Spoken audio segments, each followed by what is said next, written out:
My brother and I were born December 24th, 1952, in Pasadena, California. We had an incredible childhood. My dad and grandfather owned an aerospace company. The first house I remember was near an orange grove. My brother and I would sneak through the fence and walk in the orange grove. There was a tree house and we could climb up on it. We were probably 3 years old. Our house was years ahead of its time. My father and grandfather were both inventors.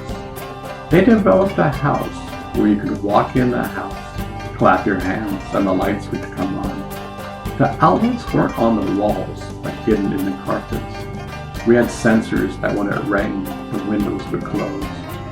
My mom would watch us in the backyard by a video camera while she was cooking dinner. This house was featured in the Los Angeles Times home selection. This was back in the early 50s. In the early 2000s, I saw a Burger King commercial where my mom was making hamburgers. The frying pan was floating in the air. The stove used induction coils. At that same time period, they developed a Jeep that could shoot at its tires and nothing would happen. This Jeep could float downstream. It was lighter and got more miles per gallon than the standard Jeep.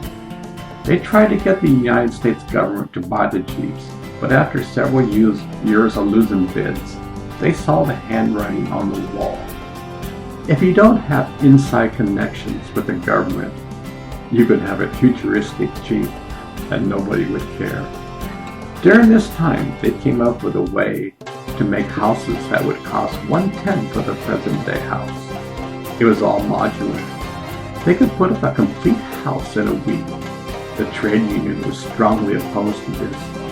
Consequently, it was never marketed. I guess those early years really had an impact on me. I subconsciously adapted to always looking towards the future and bring that technology back to the present. One of my first was multimedia. Even before multimedia was born, I had a company with a good longtime friend, John Slowski. We developed a visual database for the real estate market. You could put in a search for a house, and all house which matched the criteria of the house would come up. When you saw a house you liked, it would take you on the tour of the house. The program won awards at trade shows, but it was far too ahead of its time. We developed some trial photo database programs for the Department of Justice, but finally lost to IBM, who bidded $1 for the job. One of my first impressions when I was young was that when my brother and I was born, I said to him, "You go first and check it out." My brother remembers going down a long, bright tunnel in ecstasy and then told me to come down. I remember it was a rush and both of us laughed inside. When we were young, my brother and I had our own telepathic communication with each other. A lot of people thought we had communication problems because we didn't talk English very well.